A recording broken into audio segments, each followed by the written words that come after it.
Dans ce temps d'humanité, où il y a une ambiance d'impudicité, d'effronterie, d'absence de honte, où tout semble permis, parce que tout devient libre, à disposition, parce que chacun et chacune est mis en situation d'un libre arbitre pour voir ce qu'il choisit.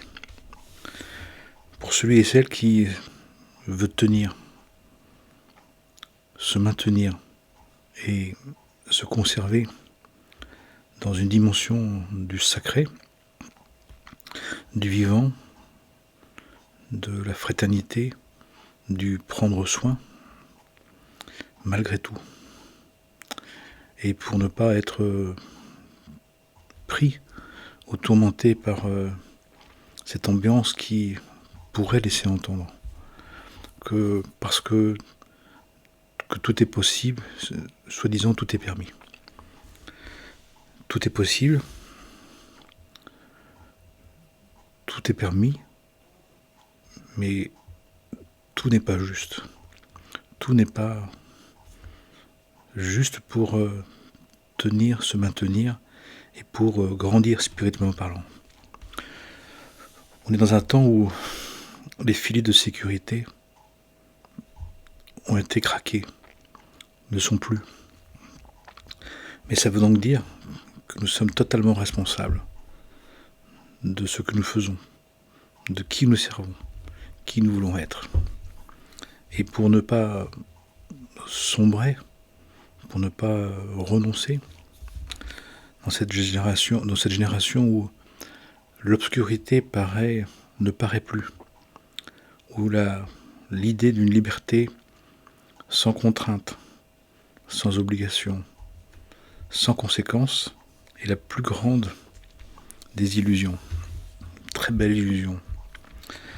Mais qui fait aussi que cette inconscience, cette ignorance, quand les retours reviennent, quand les conséquences reviennent, mesure pour mesure, les personnes sont complètement défaites, sont complètement abasourdies, sont complètement atterrées. Parce que nous sommes dans cette fameuse fin des temps anciens et antiques, où maintenant, le degré d'éloignement, le degré d'ignorance, qui donne le degré d'idolâtrie, est le plus intense. Et dans cette ambiance générale, qui laisserait entendre que on peut tout redéfinir, qu'on peut faire tout ce que l'on veut comme on veut, et qu'il n'y a pas de conséquences. Nous devons comprendre que nous sommes dans une forme de survie spirituelle active, par un réveil d'en bas nécessaire, mais qui ne peut pas être démonstratif, qui ne peut pas être grandiose, qui ne peut pas être encore accompli. Nous devons le savoir pour ne pas nous mettre à mal. Le fait chaque jour d'essayer, de tenter, d'oser envisager les choses d'un point de vue du divin, et en pensée, en parole et en acte, d'essayer de le vivre, qui se traduit en tant que disciple de se réformer, de s'améliorer dans ses pensées, ses paroles et ses actes, de se corriger, de se tenir, de se retenir, et en tant que serviteur, de prendre soin. Alors que le monde s'en fout, alors que l'autre n'en tient pas compte, et même l'utilise mal, et de ne pas en tenir compte, de ne pas en tenir grief. C'est ce travail de se maintenir, d'y revenir, de conserver, de continuer. Parce que quand l'obscurité de l'ignorance et de l'oubli et de l'idolâtrie est tellement grande, tellement puissante, vouloir que les choses se réparent, qu'elles se stabilisent, qu'elles provoquent un changement radical ou profond n'est pas possible. Si on le veut, si on y croit, le risque, c'est la chute et le désespoir. Donc nous devons le savoir. Pour autant, entendez bien, pour autant, tout le travail spirituel, toute l'intention spirituelle, en hébreu la kavana, en tant que disciple et en tant que serviteur, sert à quelque chose, est en train de servir, va servir. Mais pour l'instant ne peut pas produire tout le fruit, tout l'impact, toute l'influence que nous voudrions, que nous aimerions. Parce que chacun et chacune est tellement éprouvé.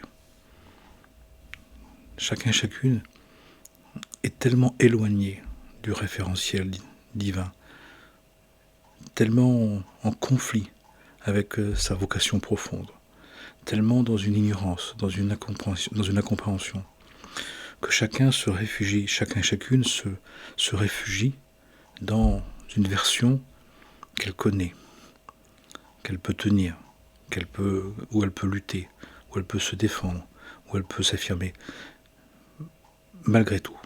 Et c'est honorable, et c'est respectable. Mais dans ces circonstances, où ça ne marche pas vraiment, où ça n'agit pas vraiment, où ça ne change pas vraiment, d'être dans un travail de conservation, d'affirmation, de tenue, de retenue, est nécessaire et doit être compris pour que ça soit acceptable, pour que ça soit compréhensible. Ce qui veut dire quoi? Par exemple, qu'il faut nous concentrer sur ce qu'on peut faire là maintenant. Si on commence à ne pas vivre que la journée, et que dans la journée, le moment où je peux, où je suis, là où je suis, tel que je suis, pour faire ce que j'ai à faire, de plus noble, et que je commence à vouloir, à m'occuper de la prochaine heure, de tout à l'heure, de demain, d'après-demain, dans longtemps, j'explose en vol. Je ne peux pas tenir. D'autant plus que chaque jour est unique. D'autant plus que chaque jour amène une épreuve différente. D'autant plus que chaque jour, une épreuve différente au serviteur, et amène un travail du disciple pour une correction du disciple, une correction des passions qui est différente. Donne-nous notre pain de ce jour. Donne-nous l'épreuve du jour. Donne-nous la prise de conscience du jour d'un défaut. Donc c'est de vouloir tenir en permanence, de rester en permanence, et que ça d'accomplir, et que ça reste, et que ça produise du fruit, c'est de se mettre dans une situation catastrophique. Donc ce n'est pas la peine. Il faut pas jouer les riches quand on n'a pas le sou. Il faut jouer dans sa catégorie. Il faut jouer dans l'ambiance. Nous sommes dans une ambiance où il s'agit de tenir, de se conserver, de ne pas s'arrêter, et tout en se reprenant, de continuer alors qu'il n'y a pas vraiment de fruit, qu'on n'est pas dans du 100%, qu'on n'est pas dans des grandes inspirations, des grandes réalisations, des grandes guérisons. Ce n'est plus ce temps-là. On est dans le temps qui n'est plus comme avant, et qui n'est pas encore comme après. Donc on est dans une forme de résistance, mais dans la résistance on peut casser, c'est plutôt de conservation. Ce qui veut dire qu'on doit se concentrer sur bien penser, pensée noble, parole noble, action noble, dans la situation, la circonstance, le temps qu'on peut. Et quand on ne peut plus, quand on n'y arrive pas, et qu'on tombe, et qu'on doute, et qu'on peine, on se reprend. L'idée, c'est, dans l'attente, de conserver l'espérance, de conserver la confiance, de conserver la conscience. Donc attention aux grandes envolées lyriques, attention aux grands engagements. Je vois toutes les personnes qui veulent des engagements totaux, un engagement total, une réalisation absolue, ils ne tiennent pas. Et d'un seul coup, les blessures profondes remontent. Le drame existentiel se refait surface. La béance ontologique de l'être le saisissent les personnes. C'est pas la peine. Ça sert à rien. c'est de trop. Mais déjà, de ne pas en rajouter du négatif, et même de proposer du positif, du penser juste, de la parole bonne et de l'action vraie, est déjà énorme. D'arriver à se retenir, d'arriver à ne pas rajouter, d'arriver à prendre soin, d'arriver à continuer. Nous en sommes là. Je nous redis, nous sommes dans une situation de survie spirituelle active. Mais la bonne nouvelle, la très bonne nouvelle, c'est que comme rien nous invite à le faire, comme tout nous invite à ne rien faire, à être déprimé, dépravé, débauché, idolâtre, dans tous les sens possibles, imaginables, comme avec le téléphone où à chaque instant, comme tout le monde, on part tous avec une bonne intention, d'aller chercher, de voir des belles choses, de voir des bonnes choses, de trouver des bonnes choses. Et puis, on est attiré, comme une abeille par le miel, etc., etc.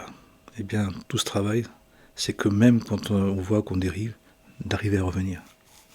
Et surtout, de ne jamais se culpabiliser. La culpabilité est un poison, est une irresponsabilité. Et justement, un rapport égoïste, égocentrique à l'erreur, au manquement. On est manquant, on est déficient, on est petit, on est repentant, on est recommençant. Et ce n'est pas grave, c'est comme ça. Quelle est la différence entre un disciple, un serviteur et un maître? Le disciple essaye de suivre, mais beaucoup de temps, trop de temps est à venir, au point de douter de lui. Le serviteur, il commence à se comparer ou ne plus vouloir servir parce que, comme si ça lui prenait du temps, trop de temps. Le maître ne perd pas de temps à revenir.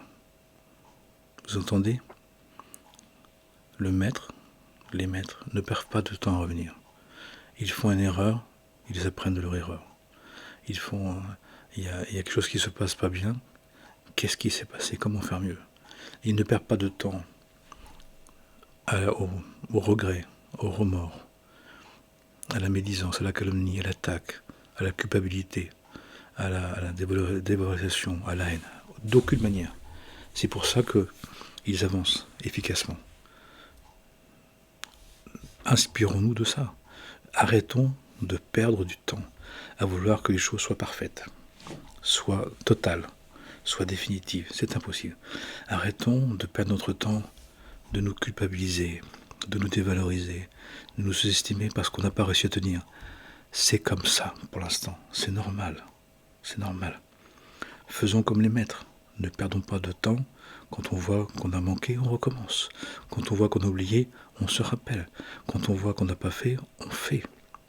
Et c'est très bien. Et c'est très bien. Le divin n'a jamais culpabilisé qui que ce soit, malgré ce qu'on a pu en dire ou ce qu'on a pu en faire croire. Et chacun devra y répondre devant Dieu. Le divin est miséricordieux. Le divin apprécie chaque effort. Le divin sait très bien qu'on est en apprentissage. Donc, le refus catégorique du poison de la culpabilité. Le grand piège de cette génération qui voudrait que les choses se fassent sans effort, ou se fassent facilement, et se fassent définitivement, et se fassent pour avoir un retour maximum sur investissement. C'est pas possible. C'est une illusion qui ne peut amener que des accablements. Si tu tombes, quand on tombe, quand on est éprouvé, on doit savoir que la joie qu'on doit avoir de se relever, et la joie de tomber, la joie de manquer pour dire, tiens, comment je peux mieux me tenir, comment je peux continuer, comment je peux reprendre. Et dans cette génération dite du talon à visage de chien, eh bien justement, celui qui fonctionne avec le talon en négatif, il veut pas remonter. Et celui qui vit selon le visage du chien, il dit, Si ça ne marche pas cette fois-ci, eh ben, ça ne sert à rien. C'est-à-dire qu'il dénonce ces attentes égotiques, égocentriques, qui sont de trop. Donc, dans cette période de temps, c'est normal que ça n'aboutisse pas, pour l'instant, puisqu'on est dans un autre temps. Ce n'est plus comme avant et pas encore comme après. Et tout le travail spirituel, qui pour l'instant ne peut pas servir, est mis de côté. Il faut le savoir, ça va servir. Et en attendant, c'est pas parce qu'on n'est pas entendu, pas compris, pas apprécié, que ça paraît de servir à rien, qu'on ne change pas, qu'on reste les mêmes, comme j'entends, ce qui est faux, puisqu'on change de toute façon. Mais pas comme on veut, pas de manière comme on a l'idée, on n'efface pas tout, on guérit pas tout, mais on évolue. Il y a à avoir un travail de sagesse, de discernement, de responsabilité, mais aussi de tranquillité, de douceur, de prendre soin. Il faut voir le fait qu'aujourd'hui encore j'ai tenté les choses, aujourd'hui encore j'ai essayé, aujourd'hui encore j'ai réussi à tenir, aujourd'hui encore j'ai réussi à me reprendre. Alléluia. Travail de réveil d'en bas par une annulation en nous de ce qui voudrait qu'on arrête, voudrait ne pas reprendre, voudrait que ça se termine, que ça s'arrête, que ça se finisse, que ça s'accomplisse. Non, le travail d'annulation, c'est un travail qui demande de s'y remettre.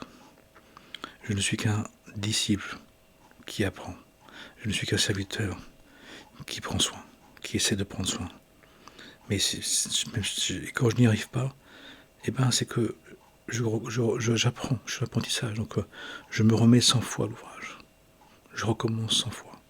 C'est de la même manière, j'entends des personnes qui disent ah, j'ai écouté votre vidéo, c'est formidable, mais j'ai pas vraiment compris. C'est normal, vous l'avez écouté qu'une seule fois. Il faut écouter un enseignement au moins 3 fois pour d'abord entendre.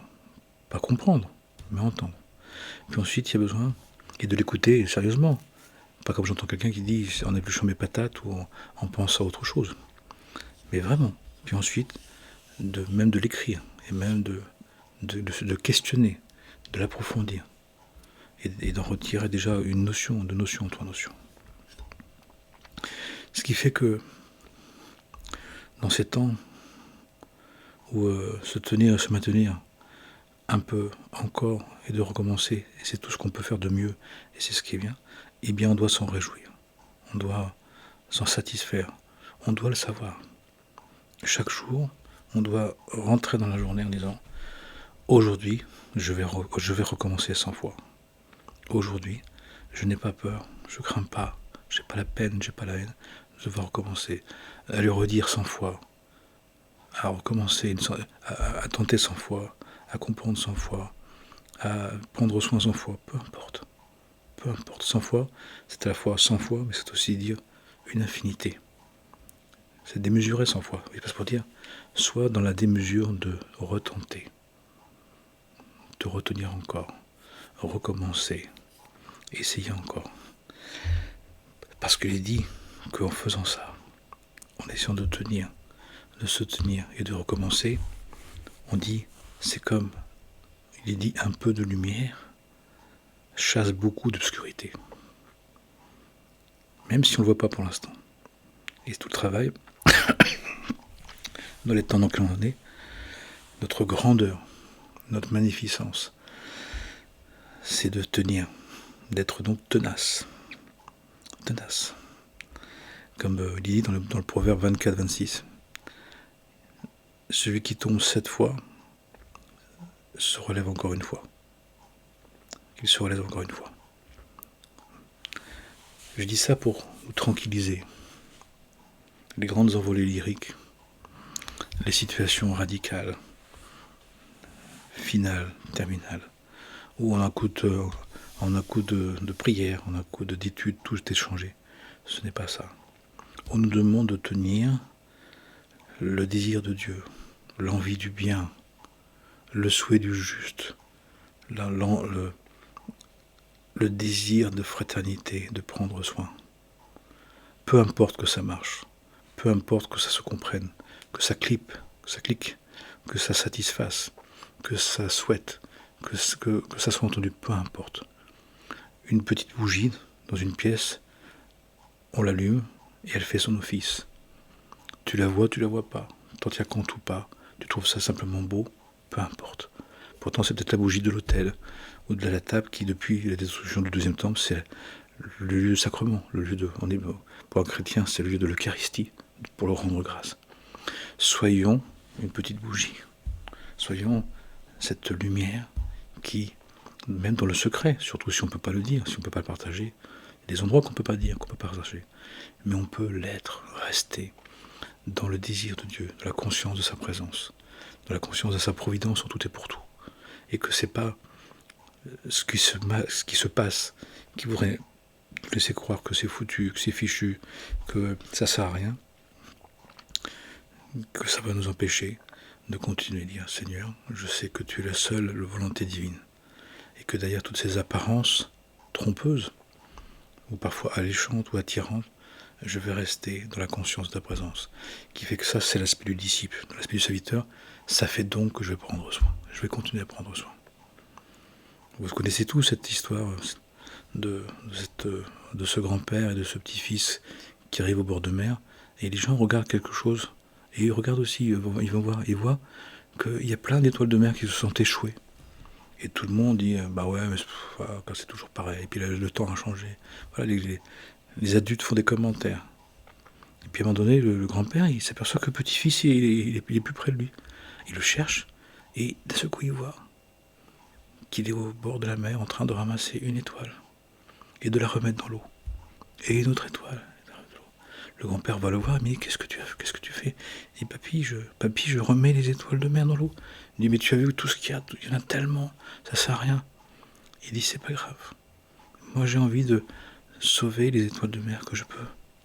Et le papy, par amour pour son petit-fils et trouvant ça très sage, il commence. Et bien ce coup, il y a une autre personne qui vient, qui dit, j'osais pas, mais je vous ai vu faire avec votre petit-fils, ça m'a donné envie. Et puis là, ce coup, il y a du monde qui vient comme ça. Et ils arrivent à sauver, à remettre à la mer beaucoup d'étoiles de mer. Une petite braise du cœur réchauffe les âmes, même si les personnalités sont des bourricots, ou sont des idolâtres, ou sont des débauchés, peu importe, ça c'est la surface. Mais d'être cette petite bougie, cette tête qui dit « Je vais me conserver dans la conscience de la présence du divin.